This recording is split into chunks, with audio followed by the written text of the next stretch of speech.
Welcome to SoCal Cyclist Podcast, the podcast that brings you the people and practice of the Peloton. I'm your host, Brian Coe, and with me today is Dave Malwitz, better known as Gravelstoke. Welcome to the show, Dave. Yeah, thanks, Brian. So for the people that don't know you, which is a lot of people outside of SoCal, what is Gravelstoke exactly? Yeah, thanks. So great to be here. It's been cool to get to know you recently a little bit, and I really enjoy the show, so stoked to be here with you today.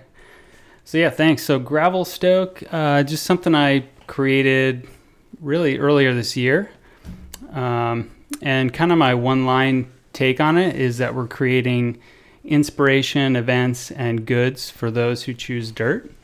So really, it's just something I've created that I've wanted to build all around gravel and in adventure cycling.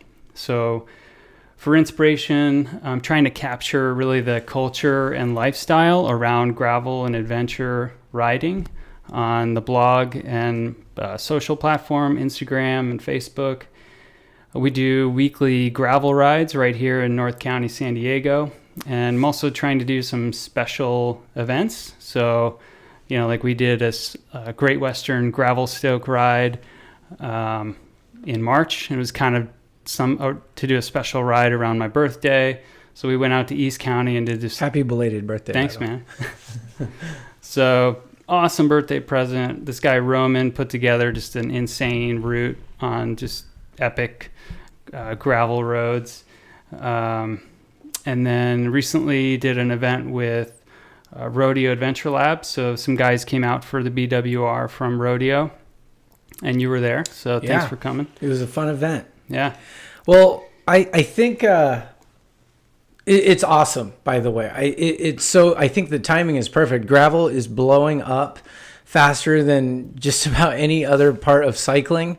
And I can see the attraction, even though at this point I'm not technically a gravel rider. I've raced mountain bikes in the past and rode BMX as a child, but most of my riding life been a roadie. But I think with enough determination, I can get on this gravel thing because it just looks so much fun.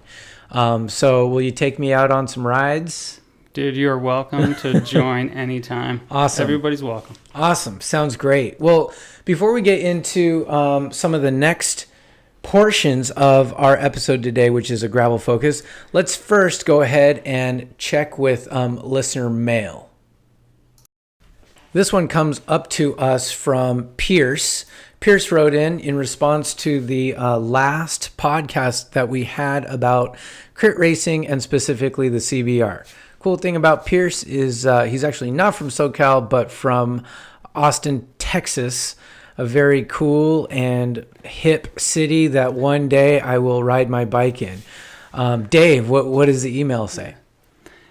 Hey, Brian, a perfect example of what weekly crit organizers should strive to be is the best driveway series in Austin. Family friendly, has a kids race, good course with multiple variations, free beer, and amazing atmosphere for spectators and racers. I feel lucky to be able to participate weekly in the best crit series in the States. Pierce. All right. Thanks, Pierce, for writing in. And anytime you're in SoCal, come look us up. And I think we can try and do that in Austin, Texas as well. And again, if you want to write in, I'm at Brian at SoCalCyclist.org, Instagram, SoCal_cyclist. Same thing with Twitter, as well as Facebook, SoCal Cyclist Podcast. So keep those letters and information coming in, and we may get it out on the show. So let's talk less about crits and more about gravel. That's that, like I said, that seems to be the common denominator here today. We just had the Belgian Waffle Ride. And if you're thinking to yourself, whoa, we just had an episode about BWR not that long ago, you're absolutely right, because after season 1, I took a break, started season 2, but I did record all of BWR from last year. So these episodes do time kind of close together, but BWR just happened. We wanted to get it out there to the listeners. Dave, what's your take on races like BWR? Yeah, I mean, these kinds of races are popping up all over. Some people consider them races, but I think a lot of them, they're just really fun events for people to go and be a part of.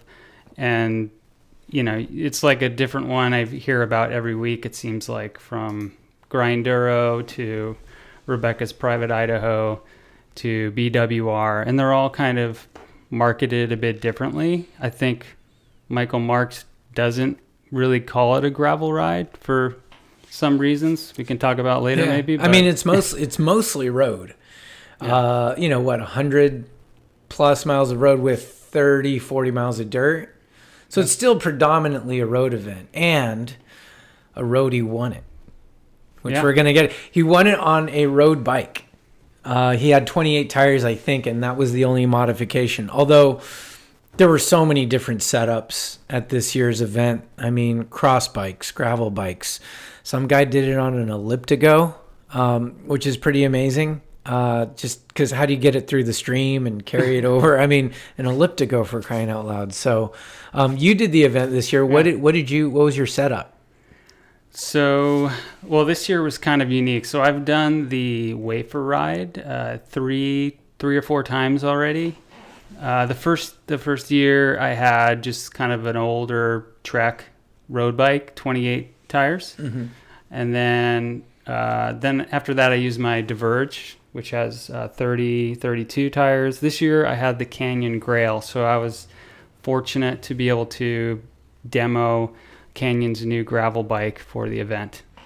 Awesome. The event wasn't just one day. It was several days. They had an expo at Canyon USA headquarters right here in SoCal, where people were able to check out an expo area, get a course reveal, and also get to check out Canyon's brand new showroom, one of two in the entire world. We're lucky to see such bicycles in such pristine condition, and almost like a museum-like atmosphere.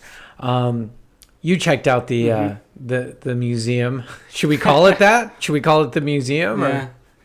Yeah. I mean, I had visited them before they opened. So what was cool was that the BWR weekend, this was like their formal opening to the public. And yeah, it's one of my top 3 takeaways from the whole BWR weekend for sure. Because you walk in there and it's really spectacular. I think it's really a gift that we have that here locally. Beautiful showroom with bikes like all over in pristine condition. They have a ton of demo bikes, I understand, that people are going to be able to take out, and a really cool staff. I've met a bunch of the people over there, and they're all really cool. So cool. Well, let's go ahead and get into it. We are going to check out a little bit we did some pre-race interviews as well as the post-race action. Let's go ahead and get into that. Ryan Steers, winner of the recent Spandex Stampede. I don't know if we can say winner, but you were the first person to come in. And I remember you saying that you were using that as a tune-up for the BWR. So here we are. It's BWR Eve. And how are you feeling for tomorrow? Feeling pretty good. I've put on a lot of edge sitting here at the booth, hitting the sample bottle pretty hard. So legs feel good. Kids got me a little sick, so recovering from those child colds. But just out here to have a good time. Hoping it cools off a little bit tomorrow. It's pretty warm out here today. And let's just give us a quick prediction of sort of how you're going to do, like where you think you'll sort of end up after 140 miles and 11, almost 12,000 feet. How do you think it's going to go for you tomorrow? Oh, man, if I don't get sick from the heat tomorrow, I'll consider that a great success over last year. But, top 10 would always be fun. Did pretty well a couple years ago, so hopefully to repeat that would be nice. And I'm looking at Ted over there right now. He's already in his kit. He's probably starting this thing right now. And, try to hang on his wheel for as long as I can. Ryan's more known for his mountain biking prowess, although he can crush it any day on a gravel bike. And the cool thing I like about him, he's such a nice guy, rides for Giant, and he literally is a giant because he's like 7 feet tall, and he rides a Giant TCX. You can't miss him out on the trails. I would say out of everyone at any event, he's the ideal person to draft off of. if you can sort of hold his wheel. So yeah, that's definitely someone there. So that was on Saturday afternoon. We went and checked out the expo. Then on Sunday, we got right into the action very early, and we started talking to a lot of the riders before the race. And why don't I go ahead and get into the first person I literally interviewed. I saw him, I said, here's a contender, and we went up and talked to him. We're here with Brian McCullough. Last year, he crashed out but did finish. We're moments before the race. It's so good to see you, Brian. Oh, Mr. Co, it's so great to be with SoCal Cycling Podcast, and just you guys. I love that smile. Like, even though it's cold, a little bit cold and chilly this morning, you're always happy. All right, so take us through what's the game plan for today. Well, with a big ride today, it's always important. You got to hydrate and eat. And this is so much about fueling today, but also pacing. You know, everybody's going to go out hard because everyone's really excited. There's just the energy in the air for a Belgian Waffle Ride is huge. So everyone's going to go hard, and I want to be there with everybody, but conserve as much as I can, and then get ready for the decisive sectors. We got 40 miles of dirt today on tap. It's going to be a big day. Do you have any sort of what's your personal aspirations for a result, or what are you aiming for? My wife would be so mad if I didn't tell you I want to be on the podium, but I really, to be fair, there's so many good guys here. The quality of the field is really, really good. So I would love to be on the podium at the end of the day, and at the end, this is just a special event for Southern California. So to be here, I'm happy to be here, and I want to ride. I want to get the maximum out of me. That's all I really need to do. A lot of me time. There's going to be a lot of me in my own head time. Yes, sir. Man, Brian McCullough, who would, he's such a happy, positive person. I know him personally, and anybody that has raced with him or just hung out with him, he's just this positive dude. He was hoping for a podium, but he walked away with the win. Was he your pick for the win, or did you even have favorites for the overall? No, I never even heard of him Oh, really? before this. Yeah. Well, that's the thing. He's primarily a road rider. Yeah. And that's the thing. A lot of people think, well, you have to be this gravel specialist, and not really. You can be a good road rider, and he's a great one, but and you can really handle yourself on the dirt. But the way it unfolded, it was basically a road race, and that's his bread and butter. And one of the sponsors of SoCal Cyclist Podcast is VeloFix. We were lucky to get in touch with the head of VeloFix because it has many different locations. We talked with Chris, and I caught him while we were standing in line to get waffles, which is what caused the race to be delayed by a few minutes. And we went over what he was thinking. We're standing in line to get some waffles and coffee and food. What's the game plan for today? Game plan, a lot of waffles and bacon and coffee, and then we ride. Yeah, I'm hoping for survival at this point in time. This is my first time down here, so super excited to ride. Have you, are you taking a road bike, gravel bike, cross bike? I've got my Canyon Ultimate that I'm going to ride and just put on some fat tires and hoping that's going to get the job done. So awesome. And let's talk about the phenomenon that is known as VeloFix. It seems like it's blowing up everywhere. What's the involvement in this year's event? Yeah, we're up to 127 franchises sold now, and we're all over North America.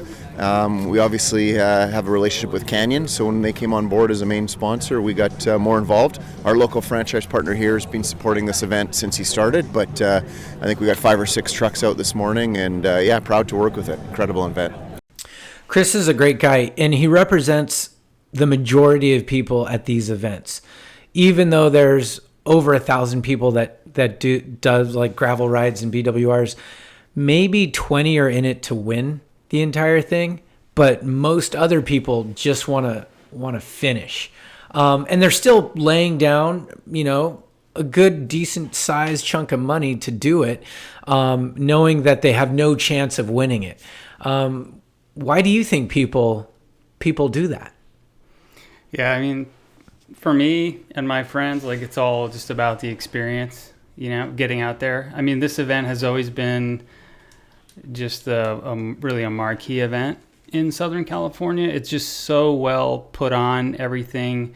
This year they did, I know, a bunch of recon rides. The merchandise you can get is super good quality. The waffles, the ride itself is always great. Fantastic routes. So it's a great event. All right, we're at the BWR infamous bathroom line. We're here with one of the contenders for the overall win, Jake Wells, national champion. How are you doing today? I'm great. Yeah, I'll be better in about 15 minutes. Get through this line. What's the strategy for today? Nobody's going to hear this until after the race, so you can say it. Sure.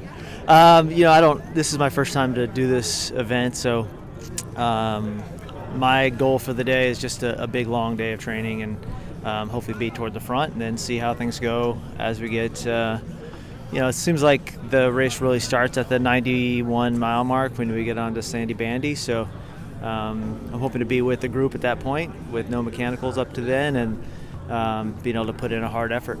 Are you going to try and initiate any moves, or are you going to sort of watch everything and sort of count the people in front of you on one hand and just sort of follow moves? What's the in-race strategy? Yeah, I definitely don't want to try to initiate anything early, especially. I think that coming from altitude, hopefully it plays into my hand a little bit, so I can just be a little more patient with it. And as the race goes on, hopefully I can just kind of continue to feel better and better while guys start to fade.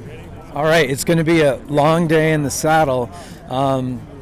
Anything in particular that you're going to use to kind of get the best result you can? Main thing is I'm just going to try to focus on fueling really well as much as I can. Sounds like because there's as much pavement as there is, it should be pretty manageable to eat. I think that was one thing I didn't do as well at DK last year was be super conscious of my fueling. So trying to focus on that. Jake Wells is a legendary cross racer. He's national champion at cyclocross and just a super fit guy.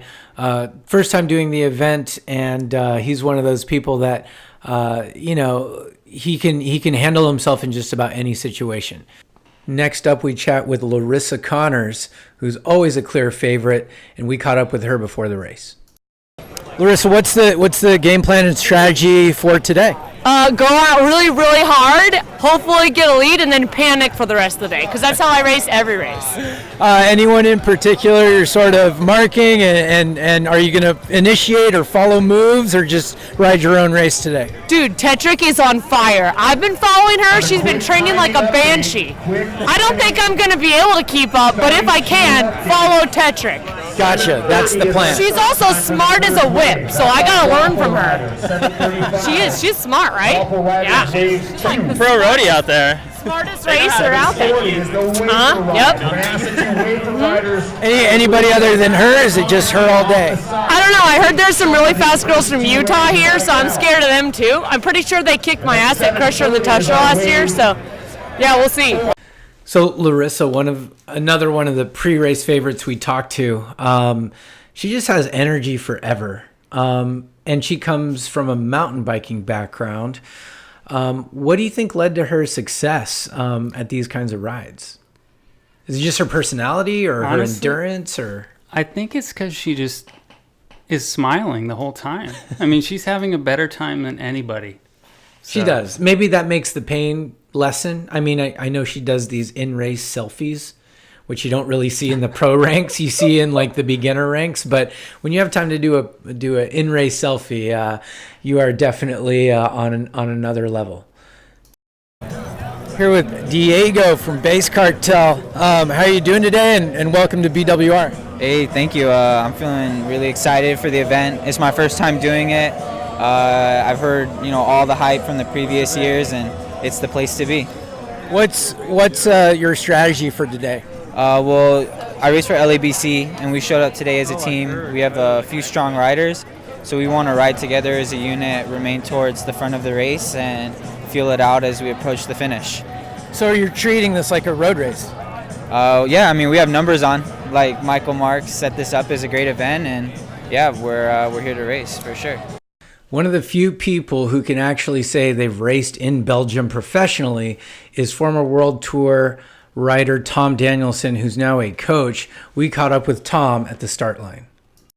What's your thoughts on today's very long, very tough event? Well, I did it last year for the first time with our group, and I kind of thought I'd never do it again. After, we had tears out there, and it's a hard ride, hard race. But it is a race, not a ride. I don't know. I mean, it's a little mixture of both, right? Like, it has that feel of a race, but the reality is, like, when you come out there and there's stoplights and stop signs and stuff, it is a ride. So, but like we this winter we all got together and people were just really excited about doing it again. So that inspired me, and so we put a group together, and here we are, suckers again to do it. Is there any particular game plan or strategy for how things are going to unfold today? Yeah, so we have a group of I think five riders, and our objective is for us all to get through it together. That makes it really challenging, and my business is cinch coaching, and one of the things that we really promote, or we really encourage, is community. So I think that we're all really fit, strong athletes, but when you bring that community part into it and you have to get through it, it really brings that side of cycling into the fold.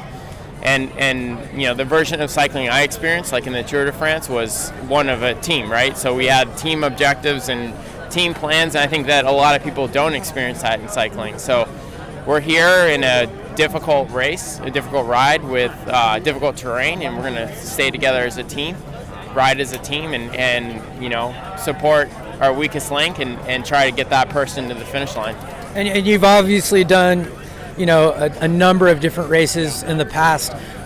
Who do you think this ride favors, roadies or mountain bikers? Roadies for sure. I mean, it's a lot of climbing, a lot of dirt climbing, paved climbing. It's a climbing event. Maybe someday I'll come back here and try to race it, because I think it would be really fun. Well, people are talking like you're one of the main names here. Oh, no, I'm not. I'm here for my guys. But someday maybe I will come back, because it would be really cool. There's like that double peak in the end or whatever that is. That's awesome. There's a dirt road climb in the middle that's like 12K or something that's ridiculous, or 12 miles. I mean, it's a really awesome course. But yeah, it definitely favors a road type climber. And then last question, how does this ride compare to, you're one of the few people you can say you've actually done a true Belgian classic. How does this kind of ride compare to a one-day race in Europe? It's mentally tougher in the sense that you don't have to do it, and there's not people on the side of the road screaming at you. I think that the terrain as well is mentally tougher. So, I've done Liège-Bastogne-Liège, which is one of the hardest one-day races in the world. It probably is. They call it the grandmother or whatever of them all, of the classics. So this is definitely, I think, like mentally more challenging, but physically more challenging. Obviously, to race in Liège-Bastogne-Liège in the front group is really hard. As we caught up with all the riders, the voice of Belgian Waffle Ride, Jim Miller, started to do the call-ups, and it was an impressive start this year.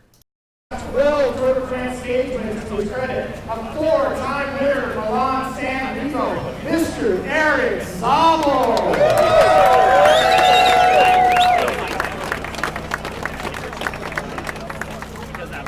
Multiple-time Norba and national champion, and the Canadian gold medalist, member of the Mountain Bike Hall of Fame, Tinker Warren. Retired professional, three-time Belgian Waffle champion, Mr. Neil Shirley. Our returning female BWR champion, she swept all the jerseys last year, Miss Larissa Connors. Multiple-time state and national champion, Dirty Kansas champion, and former BWR champion, Miss Amanda Nauman. Retired professional, she won gravel Cycle World Dirty Cans, and now she takes a swing at the BWR, Miss Allison Tetrick.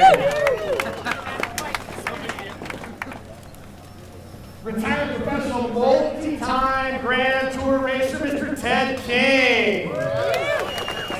Elevate KHS professional Brian McCullough. This gentleman's got top 10 finishes in both the Tour de France and the Vuelta. Two-time winner of the Tour of Utah, Mr. Tom Danielson.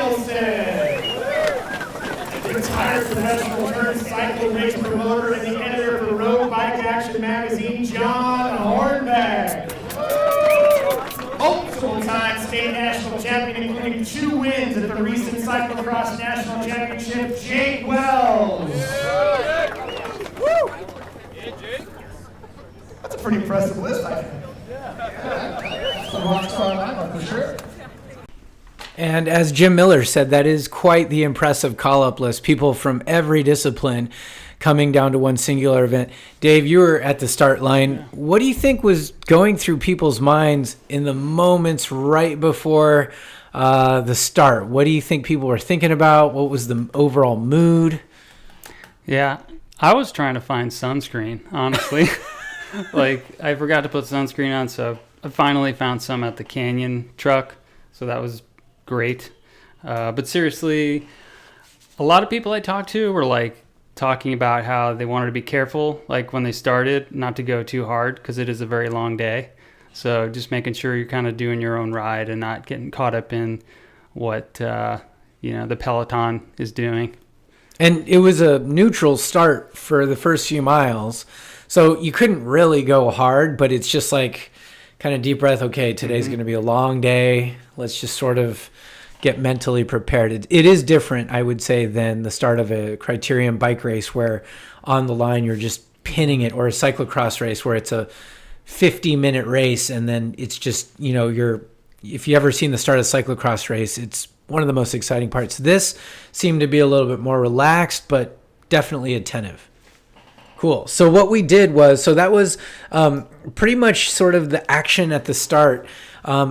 After the race, it was basically pure pandemonium and chaos. As the race sort of unfolded, lots of different things were happening. Dave, can you sort of fill us in, just sort of a quick way the race unfolded? I mean, it's hard to condense 7 hours into a few seconds, but how did it sort of unfold for the leaders? Yeah, so I ran across them actually in the Black Canyon section, and that made a huge impression on me because I think those guys were going up Black Canyon quicker than I was going down. And yeah, it was super impressive to see. And I think at that point they had just kind of split up. There was a lead group charging forward, and then another group just behind them. So yeah, really impressive what those guys are doing. And there's even like a support vehicle. I mean, this is a legit race that's put on, and so that made a big impression on me. And going up Double Peak, obviously people reference it a lot in this, in the interviews and shows. Going up, it's not necessarily the decisive part of the race, but it's this super steep pitch, short climb, but it gets steeper as you go up.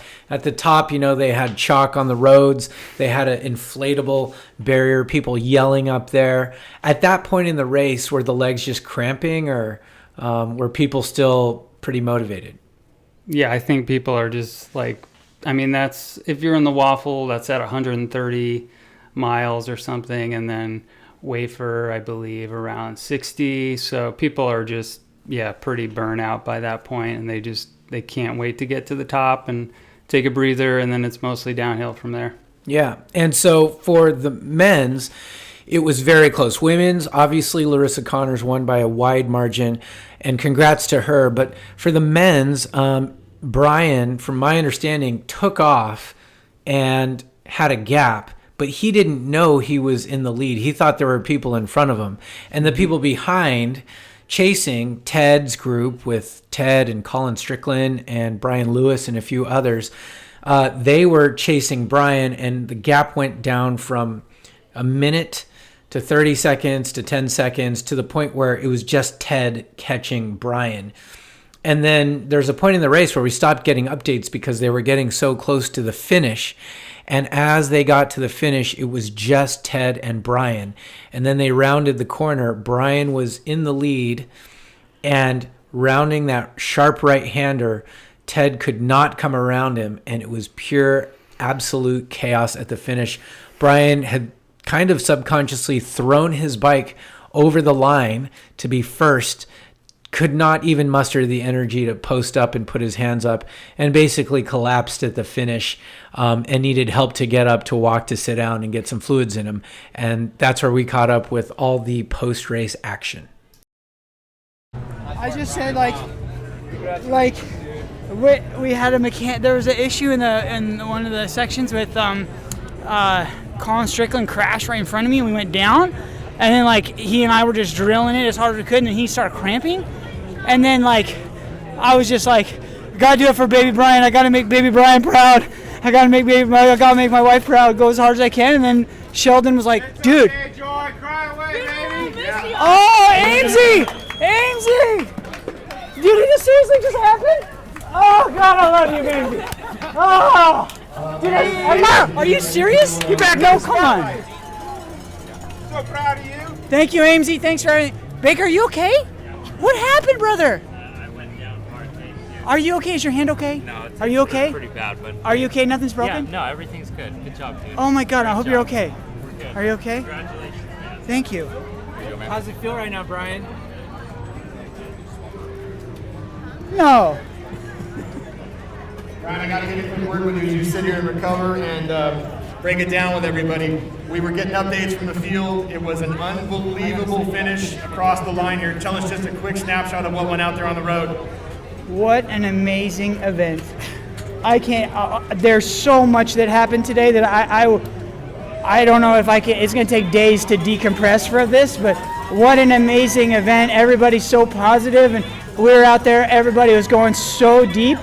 Really an incredibly talented field, and I thought I was fourth on the road, and one of the CHPs came up to me, this big studly fella on the CHP. They did an incredible job. Big studly fella says, "You're the leader on the road, right?" And I was like, "No, bro, I'm fourth." And he's like, "No, you're not." And I was like, "No, come on." And then MMX was just at the base of Double Peak. MMX is like, "You can do this." And I was like, "Get to the podium? I don't understand." And then Sheldon said, "Just go, bro, as hard as you can." And I just listened to Sheldon, and I went as deep as I could, and Ted came across, and I was like, "Oh, really? I am the lead." And then Ted and we went back and forth a little bit, and he's just a stud, just great sportsman. And then we sprinted it out in the finish, and there's a very simple rule in bike racing. Sometimes you just have to, when in doubt, lead it out. And so we went early in the climb and got a little dicey in the turns, and I was hoping that I could just send it into the finish and see your lovely face, Jim. Send it, you did, brother. Very, very proud of you. Catch your breath, get cool. That was the immediate post-race action and reaction from winner Brian McCullough. I was so happy to see him come through, because last year he got 8th and with the crash, and he's one of those positive people. You heard in the interview, he's asking other people if they're okay, yet he's the winner. And to beat someone like Ted King, who's done the Tour de France, and he's retired and does mostly gravel now, that's a huge, huge thing. So as sort of the chaos did settle, we did get a couple of wise words in. We spoke this morning, and we went through the game plan.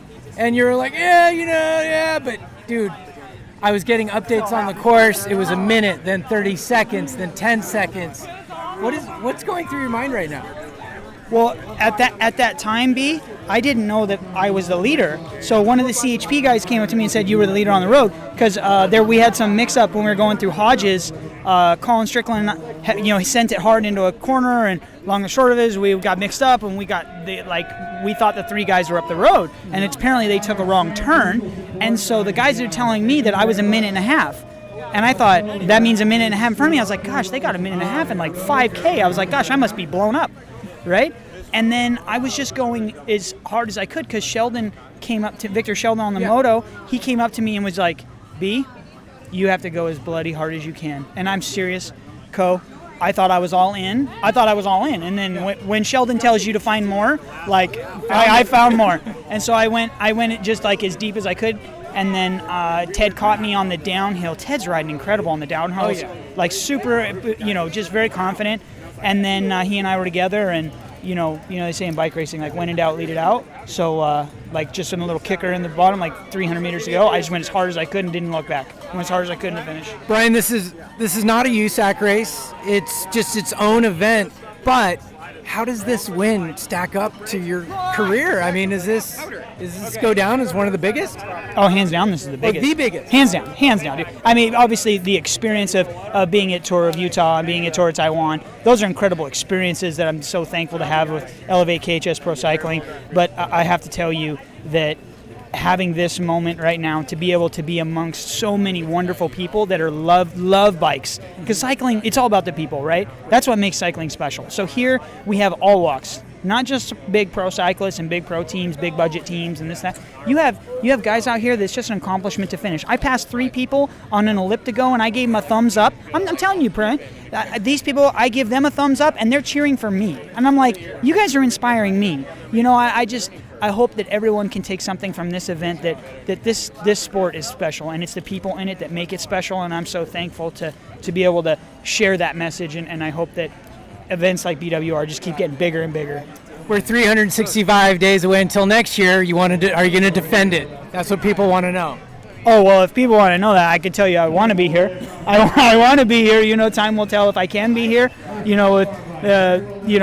You never know with KHS, right? Like they always want, I could have, my boys are in Joe Martin stage race right now. Right. So, I very well could have been there, but with a little luck, I got to come here and I could see your smiling face, Mr. Coe, so that's good. 2018 BWR champion, Brian McCullough, congratulations. Thank you very much, Brian Coe. Thank you, SoCal Cyclist Podcast, everybody who listens, and thank you, Elevate KHS Pro Cycling, for allowing me to be here, and have a great bike and have a great day. Oh, man. That was amazing talking to Brian McCullough. Dave, Ted King was, I'd say a bigger favorite than Brian was. Was he your pick for the win? Yeah, I'd say so. I mean, everybody knows, Ted King, and I'm sure he prepared really well for this. So, and he does these events quite a bit. So this is definitely in his wheelhouse. We caught up with Ted King post-race, and, even though he had a smile on his face, I think he was just a little bit disappointed that he didn't win. And that's okay, even though this is a ride and not technically a race. We, at about mile 90, 95, we're 3 in the lead. And then apparently we went off course. So then it became a total game of who's chasing who, because there's 3 of us who are actually chasing 2 of people who think that they're chasing us. So that kind of wasn't opportune. But we worked together pretty well, and we caught Brian. Double peak is always going to be a beast. And I dropped some dudes, and it was just me and Brian, and I just could have done without doing extra 3 minutes of chasing. So by the time you caught him, were you cooked and then just the bridge, or was it a bit of cat and mouse? No, I mean, I was at mile 120. I thought the race was over. Like I was done. I'm like, well, what the heck? I don't feel like racing for my legs were cooked. Anyway, going up the final climb, found a little bit extra energy. Going up the super steep bit, I was like, oh damn, I can get second. And then it's like, oh damn, I can catch Brian. And it's like, oh damn, this is gonna come down to a sprint. And oh damn, I got second. Did you have time to recover on that downhill a little bit, catch your breath? Or? A little bit. I mean, we're ripping through traffic, so it was kind of rad. Well, you got a beer coming your way. Congrats on second place, man. We appreciate it. Thank you very much. With Brian finishing first and Ted finishing second, we caught up with some of the other contenders who finished right behind and heard what they had to say about the race. Brian Lewis, and tour riding for myself / Cutaway USA out of Virginia. Oh, Virginia. Okay. Yeah. Welcome to SoCal. How did it go out there for you? It was great. Super fun day. really unique event. I mean, hard, but lots of fun. How did sort of the race unfold, and where were you in some of those moves, those separations? So I think kind of we just sort of rode, and the gravel or the single track early kind of split stuff up. Definitely didn't do a good job being in position, but it was so early that we probably had 40 or 50 people before we hit the first kind of big climb. And the big climb up to mile 50 probably split the group to 10. And then I don't know who this guy was, but this guy just rode the front the whole climb, and for the next 20 miles through Julian, maybe again 10 of us. And then the group kind of just dwindled a little bit from there, and ended up being, once we got back to the single track trails, maybe 5 of us. And then 2 guys went down, and so it was 3 of us, and then Ted, a little iffy turn, kind of put us a lead group of 3. A little miscommunication. It was just we didn't know the route, it's all good, but took a wrong turn and had to figure it out, and the 2 guys that had crashed then bunny hopped in front of us, and we sort of chased, and then somewhere in there I got tired and they rode away, and I don't even know if they caught the guy that was ahead or not. He was riding amazingly strong. They did not. He stayed away. Yeah, I mean, that was last bike length. Wow. I mean, yeah, he was riding amazing because we had 4 guys working. Okay. And then, from there, it was just a little bit of a sufferfest the last 10 miles till we got home. My name is Colin Strickland, and I ride for Meteor Giordano Racing. Colin, how did the race unfold for you today? Well, let's see. It unfolded pretty well. I kept it together without any errors till till we kind of we rejoined our initial single track out. Then I started, had a few crashes due to my kind of fast, aggressive bike choice. What was your bike choice out there? Dogma F10 disc. Okay, so pure road. Pure road with 28. 28, okay. Yeah. It went well. I stayed out of trouble for the first 2/3, and then kind of went to shit when it mattered. Yeah. And then, so were you part of that sort of chase group chasing the Brian McCullough group? Correct, yes. Okay. So you had a minute, and then it was coming down. Was there a moment where either you were on double peak, the climb, thinking, okay, we can catch him? Yeah, definitely. He was in sight going up the final double peak.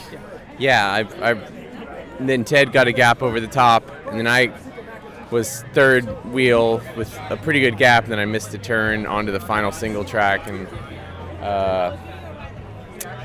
ended up getting out sprinted for 5th. Have you done this ride before? No, this is my first time. And how does it stack up with other one-day races you've done? Incredibly fun. Probably the most fun race I've ever done. I mean, it's a pretty big disparity for when you have good luck and bad luck, I'm sure. But I had good luck. I just, I had third pretty much in the hand, and then, lapse of attention and slipped away. But I'm pretty happy with that, with a 5th, I think. When it comes to the women's race, it was not a mystery. It was very clear who was the winner. It was none other than our pre-race prediction, Larissa Connors. Dave, do you know how much she won by? I think it was a pretty decent margin. What was it? I think just slightly more than 30 minutes. Wow. When you have that much time, I would just soft pedal it in. But Larissa won. She's defending champion from last year, and we caught up with Larissa Connors at the finish, being interviewed by Jim Miller, the race announcer. Be back to life. Bacon's a winner. Least favorite part of the course? There was not a least favorite part of the course. Right now, finishing right now I don't get to ride my bike anymore? If she had it her way, she'd go back out on the road, get a little more training. No, I'm kidding. No, I'm kidding. Guys, this bike is so good. Are you seeing this glorious beast? It wasn't me. It was the bike. Yeah, so good. Oh my God. Especially Brendan. The chain was good. The wind. I got one of those wind wax tip chains. No drag. Yeah, it was real good. All the watts. Oh man. So good. Where's the ice cream? Oh my gosh. Dude, my saddle sore didn't hurt all day. A long while after Larissa Connors came in, Laura, Ted King's wife, got second, and Allison Tetrick got third. And the first thing she wanted to do right when she crossed the line was grab a swig of my beer. Oh man, I'm jealous of your beer actually. Let me have a swig of that beer first. Absolutely. Oh, girl. Cheers. Congratulations. How did it go out there? It was just super fun day. It was great weather. The course is as challenging as ever, but I think I had a better equipment than last time I attempted this event, so super excited just to get out there and the gorgeous views, great people, good crowd, good support. So I heard you said you crashed out there? I crashed twice in the same place I crashed last year. Oh, exact really? same place. You okay? Yeah, I'm fine. Oh man. I'll have my bike checked out, but I'm fine, yeah. All right, good. Well, congrats. Thanks. For some of our riders we caught up with at the start, we also caught up with them towards the finish and got their reactions post-event. Here's what they had to say. Thanks. We're now in the after, before and after. Right. Tell me how it went out there. What was the day like for you? Good day, all in all. It was. We took off, and it was. I mean, those guys were just drilling it, you know. So, anytime we would come up to a dirt section, they would just string it out, and then kind of group back up together on the pavement, and then drill it again. So, really, when we got to Black Canyon, is that what it's called? Black Canyon? Yeah. That's whenever it really split apart, or that's when I came off at least. So it was more of a split, not necessarily an attack. I don't know. Yeah, it was just a split. Yeah. So we had a pretty good group with Neil, Shirley, and Spencer, and Adam, and a couple strong guys in there, and Larissa was with us as well. So obviously she's super strong. So we had a solid group for the rest of the day. And how does this day stack up to any other day in bike racing for you? Well, it's a beautiful course, So, and we got really lucky with the weather. It wasn't too hot. I mean, that was the hottest part was Black Canyon, but we really got lucky with with the cloud cover. So, it's no matter how you slice it, it's 7 hours on the bike. It's a big day, I was a little overly optimistic, I suppose. I mean, you said top 10. Yeah, no, I did not do that well today. Some days you eat the waffle, and some day the waffle eats you. The legs didn't have it in the first. Yeah, you can tell in the first hour when you just can't meet the accelerations that something's not right. So. And you're no stranger to gravel events. So how does today's experience, 2018's BWR, sort of stack up with what you've done thus far? It's tough. It's a long day. It was, over 130 miles and some really big climbs. Black Canyon was super tough, and then fell off Neil's group around Julie, and it was kind of hanging out in the wind for 3 hours by myself and going to very dark places and just hoping to finish. So I was glad just to finish after that. And, it seems like the people that do well are the roadies, and you are a mountain biker. Where do you think a mountain biker's strengths can really come in on a race like this? Yeah, I felt really comfortable in the dirt. I think the mountain bike advantage is definitely the separators. The gravel tends to thin things out and be the great separator. So that first gravel section, 10 miles in at Twistenberg, is if you can handle a bike, you'll end up in the front group. If you can't handle a bike, you're going to get popped off and end up in the back group. So, and then if you can't hang on Black Canyon with the roadies climbing the gravel, then you're going to end up in the back too, as happened today. How did the legs feel going up the double peak climb and down again? They felt okay. I was trying to save some energy for that. I conserved a little for double peak, and that wasn't too bad. Black Canyon's kind of where I ran into trouble. One of the, royalties of gravel is Neil Shirley, who's one of the original people to do the BWR and has done many gravel events since. We caught up with Neil at the end. It was good. I made it. I finished, which puts me in with like 3 or 4 other people as the only ones to do all 7 of the BWRs and finish them. So I'm happy with that. We need a Hall of Fame. Yeah, that would be great. I was hoping, like, you know, finish in the top 10 or something. I was outside of that, but it's just such a fun day out there. The course was good. Equipment worked great. So how does this course sort of compare to the years past? I mean, you've done so many versions. Yeah. I honestly think that this is probably one of the best routes. Everything like Lemon Twistenberg, is the first dirt section all the way through Hodges, and then Black Canyon out past Ramona. Like, all of those are just such good sections and are now staples of the event. How Mark's kind of strung them all together, I thought the flow was really good. And these gravel events, you get people from all different parts of the sport: mountain bikers, cyclocross, fixed gear, roadies. What does this course kind of suit? What type of rider? You forgot triathletes. Oh, because like Jordan Rapp and like you have the triathlete element. So these guys have massive engines, and like now it's funny. I show up, I don't even know who most of these guys are, but they're ripping my legs off. So it's impressive. Who does it suit? That's a good question. Like, someone with a lot of fitness and some dirt handling skills. So maybe someone who could be like on the road but spends a good deal of time on dirt. Yeah, for sure. And I mean, even we saw Brian McCulloch win. He's a roadie, but he has great skills. So that's not a stretch. Last year Jesse Anthony, pro roadie, but also a cyclocross background. So really capable in the dirt. So is the future of gravel ex-roadies? And even... I mean, you're an ex-roadie. Yeah, and even current roadies, I think. I think there's so much... I was talking to Brian, and I was like, you're going to get more press out of winning Belgian Waffle Ride than your team's going to get at Tour de Gila. So put that into perspective, No Belgian Waffle Ride is complete without the creator of the Belgian Waffle Ride, Michael Marks. We caught up with him at the end of the day, where he was a little bit more relaxed than at the start of the day. So probably the most active person at BWR not on a bike is Michael Marks. Tough person to get to. How did the 2018 event go for you? I don't know, because I started drinking beer at about 6:55 right before the start, and then I got so hammered that we actually didn't start until 7:30.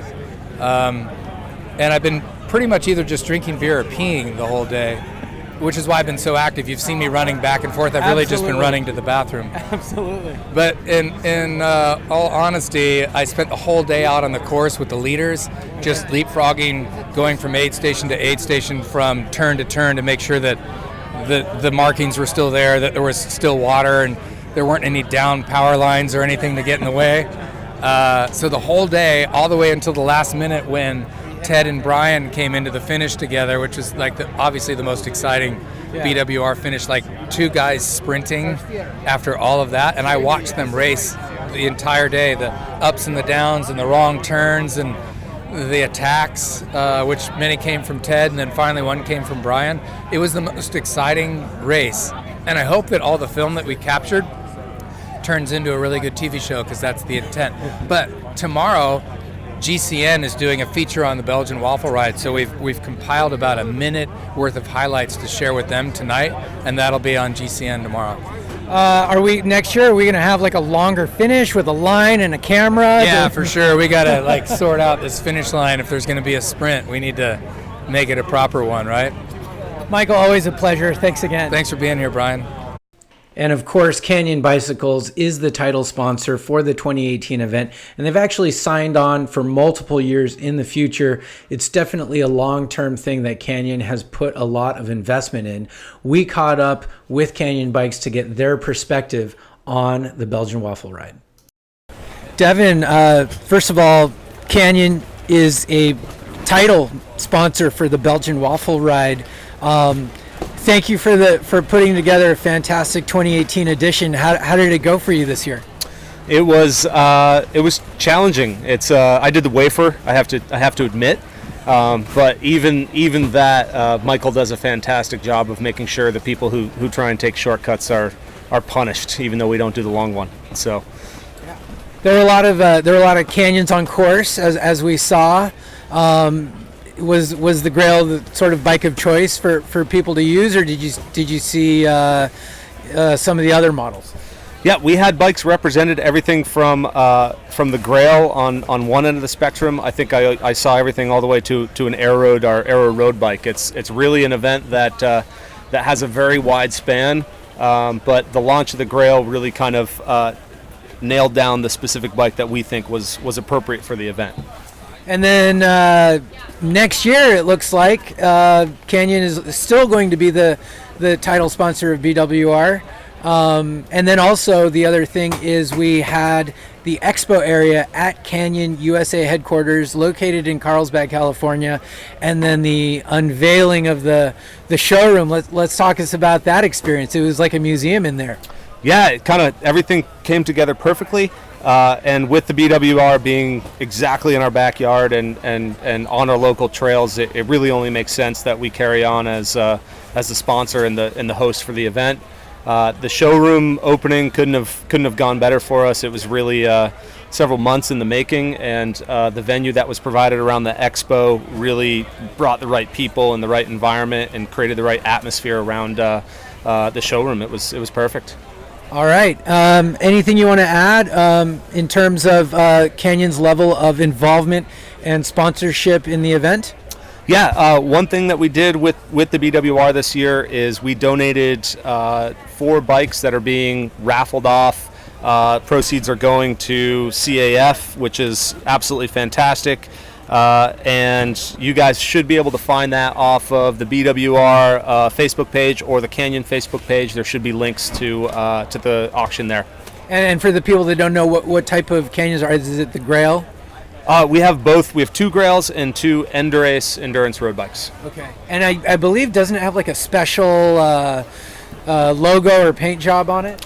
Yeah, it's custom done in the BWR fanfare. So they're really unique bikes, and there's 2 different designs. So if you end up auctioning or winning one of these bikes, then it's a very unique thing to have. And that is the 2018 Canyon Belgian Waffle Ride. Dave, you did the race, obviously, from a different perspective. What are some of your takeaways from this event? Yeah, man, I came prepared. So I've got 3 takeaways. So number 1, I think I mentioned it earlier, but Canyon. So they were really the primary sponsor, and I think they really just knocked it out of the park. Really great having, I think, them. The expo is fantastic with their showroom. San Diego now has the zoo. We've got Legoland, and now we've got the Canyon showroom. I think this is like actually it's a destination. It's a destination. Like, people should come and check this place out. It's pretty sweet. And this is only one of 2 in the world that they put this much into a showroom. So that was cool. Number 2, I think a lot of events like these are primarily, for people to come and have a good day on dirt. But I was really impressed. I don't know why this year more than any other year that, Michael Marks, the organizers, he's really created a kind of our U.S. cycling one-day classic. So just a super event that's really well put together, and we have legitimate racers coming out and competing.